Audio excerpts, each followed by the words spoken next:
Bună, dragii mei, bine ați venit, bine ați revenit. Sunt Meme și ca de fiecare dată înainte de a începe, vă reamintesc cât de minunați și de puternici sunteți. Astăzi vin alături de voi, în sfârșit, după o perioadă lungă de timp, să vedem cum stăm la nivel energetic. Luați aminte, vă rog tare mult, că eu citesc informațiile din câmpul de energie, de unde descarc potențialul pentru zilele următoare, pentru săptămâna în curs, pentru acest moment în care tu accesezi acest clip.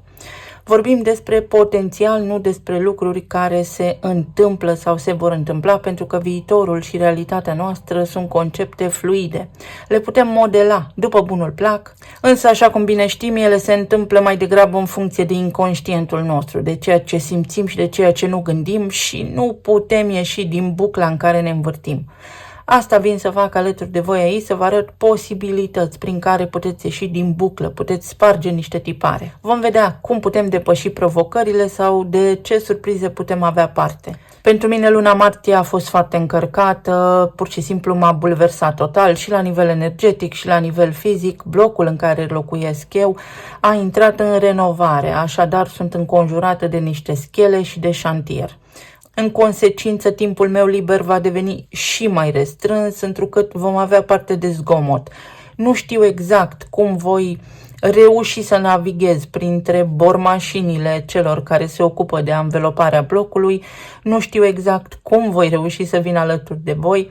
Este și pentru mine o provocare, vom vedea ce reușesc să fac și de câte ori am ocazia să înregistrez în liniște mesaje pentru voi. Această lună martie, să știți că pentru foarte mulți, pentru absolut toată lumea, de fapt, dacă doriți să luați în considerare aceste mesaje, desigur, aduce începuturi, sparge niște lucruri care erau blocate, te împinge subliminal, te împinge în mod direct către altceva. Și veți vedea fiecare dintre voi în parte cum vă va duce viața, pentru că această lună este sămânța pe care o poți planta conștient, tu, prin voia ta, prin liberul arbitru, sau inconștient prin ceea ce gândești și ce simți. Pe parcursul acestei săptămâni avem echinocțiul de primăvară, soarele se mută în Berbec, acolo unde Mercur este în retrogradare, Venus este în retrogradare și asta înseamnă să reconsiderăm.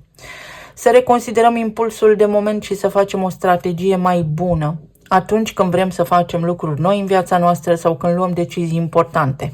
Să reconsiderăm și relația noastră cu banii și cheltuielile și stima de sine, cum ne vedem noi. Nu știu dacă știți, dar pentru că tot este Venus în retrogradare și are legătură cu senzualitatea, cu frumusețea fiecăruia dintre noi în parte, am văzut recent și foarte interesant mi s-a părut oglinda reală, adevărată. Practic, noi vedem realitatea, cel puțin pe noi înșine, inversați într-o oglindă.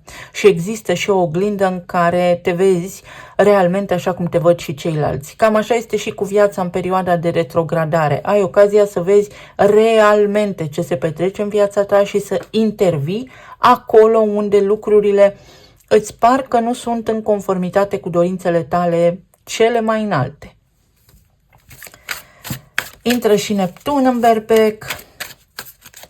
O lună cu adevărat interesantă, mai degrabă energia.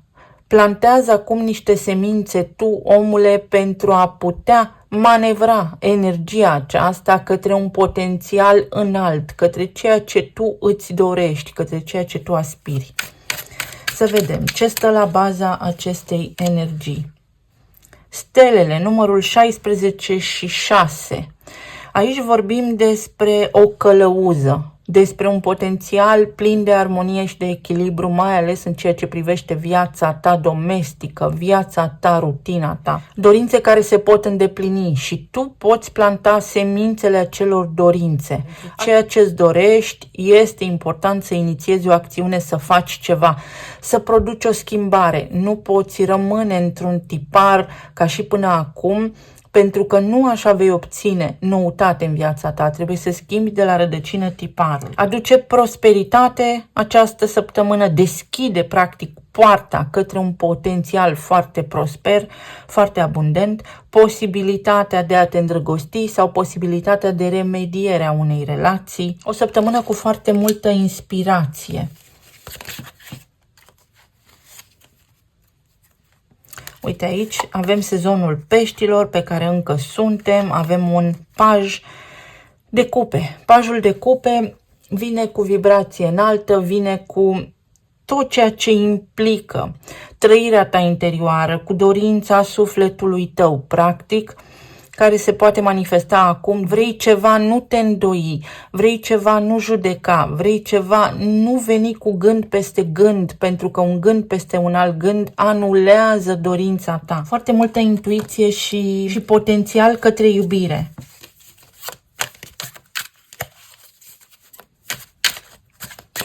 O săptămână în care s-ar putea unii dintre voi să vă simțiți ușor sensibili.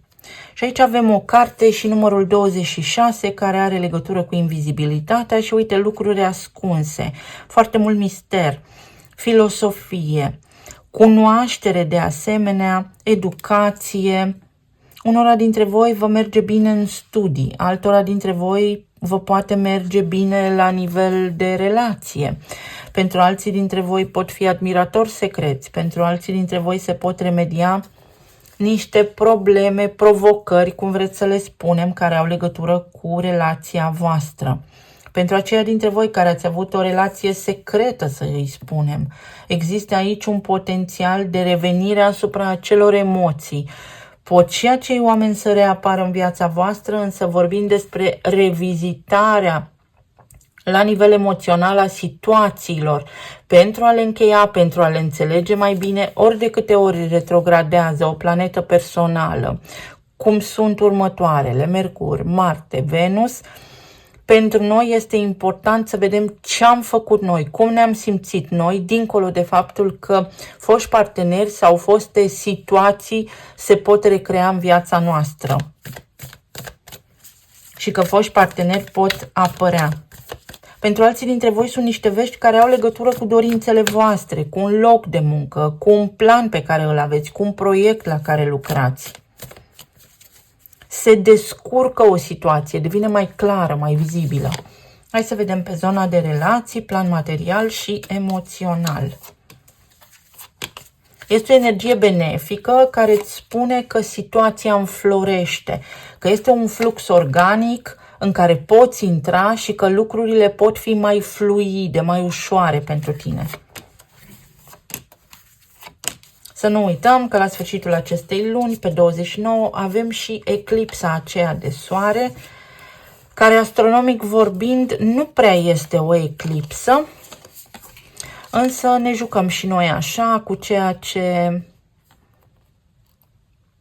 vrea această realitate să ne încânte. Uite, pe zona de relații, așa cum ne-a arătat și energia care stă la baza acestei săptămâni, este prosperitate, un potențial ca lucrurile să meargă bine.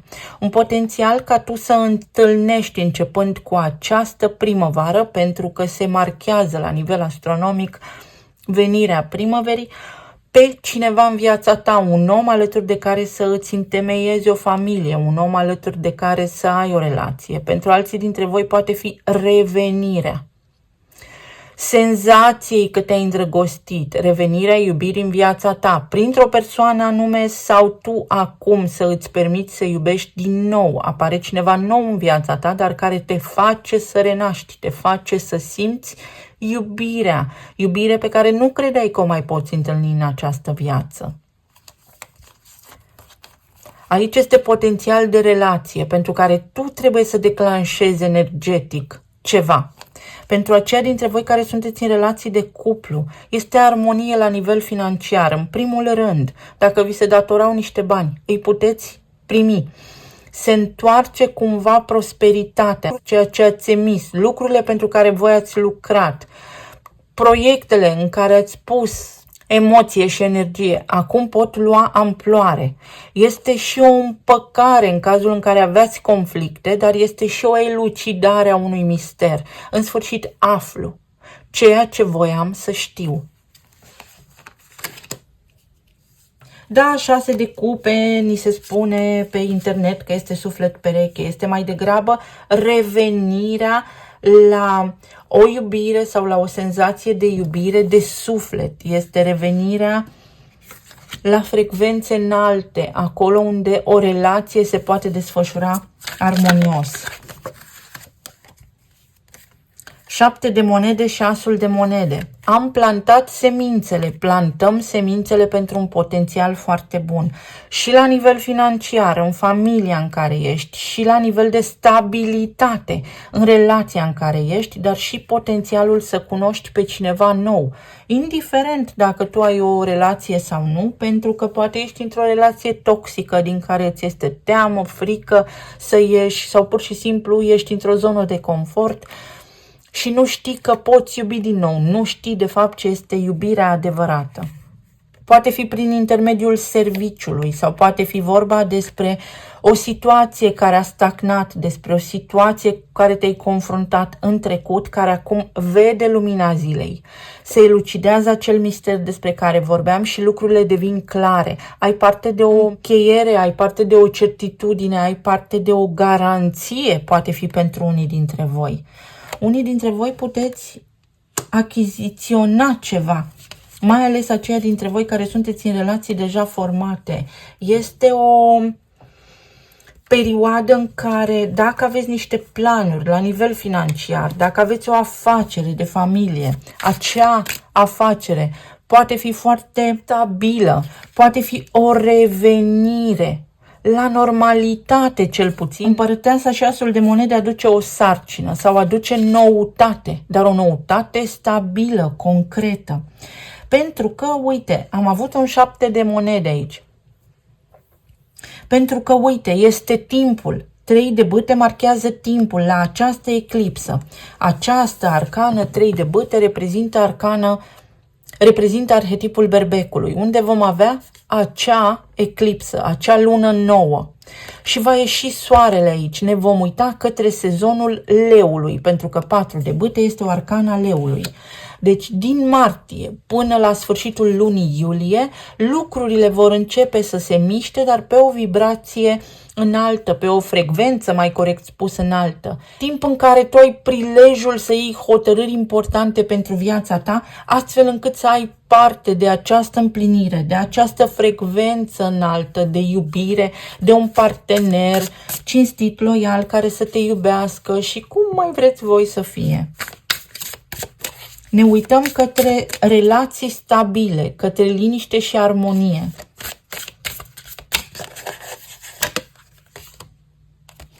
Se reaprinde flacăra pasiunii, se reaprinde, uite, o discuție. Aici este această carte în poziție inversă, vedeți ce interesant, care acum se reaprinde pentru că avem cunoașterea, pentru că avem oportunitatea să discutăm, avem oportunitatea să stăm față în față sau să facem aceste lucruri pentru care am lucrat, să culegem roadele acestui efort deja depus. Scântei vechi se reaprind, așa cum am menționat, ori pot apărea oameni din trecutul nostru, ori pot apărea oameni care să ne facă să simțim iubirea, așa cum am simțit noi cândva, să ne readucă în viață iubirea, liniștea, gentilețea, bunătatea, să ne bucurăm de viață și să o trăim frumos. La nivel de plan material, pentru aceia dintre voi care voiați să vă dați demisia, angajatorul va încerca să vă facă o contraofertă sau să vă rețină acolo la locul de muncă, prilej cu care acum puteți negocia sau renegocia salariul. Aceia dintre voi care vreți să părăsiți un loc de muncă, acum este un moment foarte bun să prospectați piața și să prindeți curaj, pentru că, din nou, aveți energie să susțineți o nouă poziție, un alt loc de muncă unde să vă aduceți aportul și de unde să învățați și alte lucruri noi. Aici pentru unii dintre voi mai este un pas, fie că vorbim în timp de o zi, o lună, o săptămână, fie că vorbim despre un pas, o etapă din interviu sau despre o senzație, despre acea nevoie de a vă convinge voi pe voi înșivă că trebuie să faceți ceva, că este momentul potrivit să faceți ceva. O negociere, un acord. Pentru aceia dintre voi care ați avut vreo provocare la nivel financiar, uite, se întâmplă să bateți palma, se liniștesc apele, vă îndreptați către 9 de cupe. Regina de bâte spune: sunt liniștit, rezolv lucrurile. pur și simplu așa. Pentru alții dintre voi aici poate fi un coleg, o colegă, un șef, o șefă care pleacă de la locul de muncă sau poate fi ideea că ați avut o negociere, o discuție cu cineva și lucrurile n-au fost clare acolo, vi s-a promis ceva, nu s-a întâmplat. Începând cu această perioadă, totul va deveni foarte clar, se lămurește o situație, se cristalizează, practic. 10 de monede, un salariu mai mare, un loc de muncă mai bun, bani care vin la voi, bani pe care îi aveți, o bucurie la nivel financiar, ceva bine. Reușesc să fac ceea ce îmi propun și fiecare dintre voi cu siguranță are ceva la care se gândește acum. Și un 3 de bâte, ca și aici. Este timpul, marchează acest sezon al berbecului un început. Din acest moment până în momentul în care soarele va fi la el acasă în domiciliu în Leu, aveți oportunitatea să vă croiți un alt drum profesional sau să excelați la locul actual de muncă, să cereți un salariu mai mare sau să începeți un proiect sau să începeți ceva, dar un lucru care va aduce stabilitate financiară. Pentru alții dintre voi poate fi organizarea unui eveniment, participarea la un eveniment. În tot cazul este o deblocare. Parteneriat. O deblocare. Cunoști oamenii potriviți, ai un parteneriat, o colaborare, sunt bani pentru tine și sunt doar ai tăi. La nivel emoțional, energia este absolut superbă. Asul de bâte, moartea, magicianul și 4 de monede. Cum am precizat în introducere, această lună îți dă oportunitatea să ieși din zona de confort, să ieși din casă sau să vezi că mai există și alte lucruri față de cele pe care tu le știai până acum. Magicianul îți dă oportunitatea să schimbi ceea ce nu mai funcționează în viața ta, iar asul de bâte, curajul necesar pentru aceste schimbări. Ești omul potrivit la locul potrivit sau apar în viața ta oameni, reapar în viața ta oameni pentru ca tu să înflorești. Pentru alții dintre voi este cineva sau ceva ce este al tău și ți aparține și acel lucru sau acel om se întoarce. Pentru alții dintre voi este o garanție că nu sunteți în pericol. Este o garanție că lucrurile își revin la normalitate. Pentru alții dintre voi poate fi conștientizarea experienței de viață pe care o aveți și curajul să faceți niște demersuri, curajul să începeți niște proiecte. Este momentul să eliberezi niște toxine, să eliberezi tot ceea ce ții în viața ta, dar fără sens. Durerea veche, frustrările vechi, supărările vechi, pentru că așa vei vedea o nouă lume în viața ta. Aici este o realitate nouă, iar realitatea până și materia este fluidă. Știu că va suna ca paradox, însă nu intru acum în detalii. Tot ceea ce vedem în jurul nostru este fluid, este energie pe care noi cu puterea minții o putem influența. Pentru alții dintre voi este o veste bună la nivel medical, o regenerare. Cineva te încurajează, cineva te ajută și te sprijină. Să vedem 4 de monede ce aduce. Steaua, un drum, o ocazie, o șansă. Să schimbi ceea ce nu funcționează, o șansă de vindecare. Este o șansă la 1 milion și acea șansă este a ta. O revenire, o pasiune nouă, o iubire nouă, un om nou, o comunicare, o înștiințare, o veste bună. Regele de spade, foarte multă claritate, o discuție foarte lucidă, foarte realistă.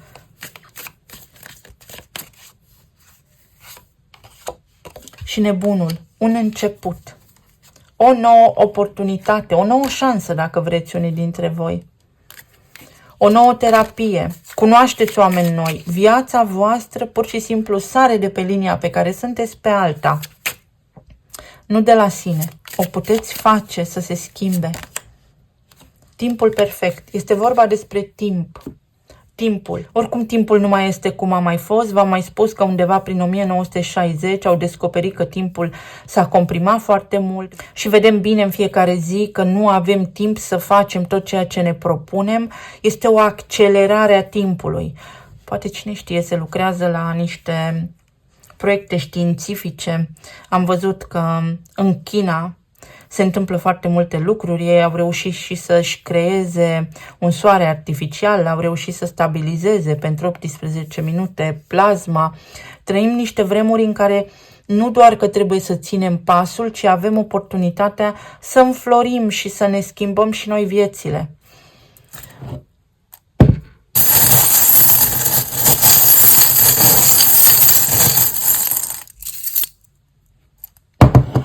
Practic ai ocazia să vezi în fața ochilor tăi posibilități pe care anterior nu le vedeai. Alții dintre voi puteți cunoaște pe cineva, iar pentru alții dintre voi este fix pe ultima 100 de metri. O soluție fantastic de bună pe ultima 100 de metri. Să vedem ce ne spun și talismanele. Gata cu drama. Sezonul leului, sau poate aveți planete prin leu, cunoașteți pe cineva prin leu. Când soarele intră în leu, de acum și până la sfârșitul lunii iulie, lucrurile se pot schimba. Se pot schimba. Uite, la nivel financiar, ceea ce aștepți se poate întâmpla. Poate fi o carieră nouă, poate fi ceva nou. Îmi vine să plâng de bucurie. Aici avem înaltul preot. Un angajament ferm. Nu credeam că mi se poate întâmpla. Uite, m-am liniștit. Alții dintre voi puteți merge la niște cursuri de specializare. Poate aveți legătură cu semne de aer, cu semne de apă. Vestea că ceva începe. Poate fi o sarcină, poate fi o relație, poate fi o regenerare la nivel medical, poate fi un loc de muncă. Ceva începe, un prieten care vă dă o veste bună. Libelula este fertilitatea, roata destinului, noroc. Uite, tu și cineva drag ție sau întâlnești persoana potrivită, primești un cadou, zile cu soare, iese soarele la propriu. Simți că renaști, uite, prosperitatea, o ofertă de loc de muncă. Aici este un șef, o șefă. Vei fi ocupat, uite, se remediază niște lucruri. Începe o perioadă nouă în viața unora dintre voi. Scorpionul, eliberarea. Scorpionul și numărul 4, moartea, care este scorpionul, și 4 de monede. Eliberează ce nu a mai funcționat. Eliberează ce te stresează pe tine. Schimbă ceva în cum gândești, în ceea ce faci, pentru că vei reuși. O transformare profundă. Poate implica casa, părinții, trecutul tău, spațiul locativ. Poți cumpăra, închiria, vinde o casă, te poți muta. Tu ca părinte te poți schimba, relația cu ai voștri copii se poate schimba, se pot însănătoși, practic tot ceea ce este aici în etalare se poate aplica și pentru cineva drag vouă, dar și pentru ai voștri copii. Și inițialele sunt B, U, G, J. Bug în programare este un virus. Virusul pe care îl poți identifica. Poți scăpa de virus. Virusii nu există în corpul fizic. Puteți cerceta, mă puteți contrazice, este doar părerea mea, eu o împărtășesc acum așa cu voi. Fiecare este liber să creadă ce vrea, însă virusul este în informație, în programare. Pentru a identifica un virus, trebuie să repari, să vezi unde s-a stricat codul sursă. Iar aici este Jupiter sau ziua de joi. Zilele de joi sunt bune pentru că sunt guvernate de Jupiter, dar sunt și zile în care foarte multe lucruri se pot rezolva, se pot negocia. O emisiune de divertisment sau emisii. Schimbă emisia. Nu te mai uita la viață ca la o povară. Uită-te la viață ca un magician. Uită-te la viață împuternicit. Uită-te la viață cu aspirații înalte, haz de necaz, o persoană cu care te-ai certat, ai avut conflicte, se schimbă, își revine. Data de 16 aprilie pare a fi aici importantă și 26 aprilie. Datele de 16 și 26 par a fi importante. Cineva care vorbește, cineva care se deschide. Este aici o persoană care va dori să remedieze o situație sau pe care te poți baza, poți cere ajutor pentru că îl primești. Eu vă mulțumesc tare mult, vă doresc să aveți o zi minunată, să fiți bine, sănătoși și iubiți și să ne auzim cu bine și data viitoare. Pa, pa!